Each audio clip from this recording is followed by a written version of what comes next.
तनया चर्मन्वती वेदिका क्षिप्रा वेत्रवती महासुरनदी ख्यात्या गया गण्डकी पूर्णा पूर्णजले समुद्र सहिता कुर्यात् सदा मंगलम्। बोलिए गजानन गणपति महाराज की जय। चामुंडा माता की जय। जो पहला जमणो पग મૂકવાનો ગણપતિ માતાજીનું સ્મરણ કરી જમણો પગ મૂકવાનો, પછી તમારે મૂકવાનો જમણો પગ।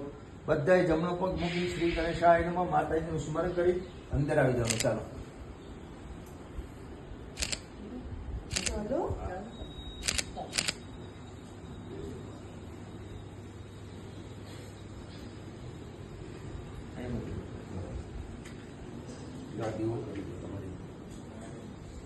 દીવો મમ્મી કરે તમે કરો કરતો એવું તો પગનું બંધ કરી નાખો ને.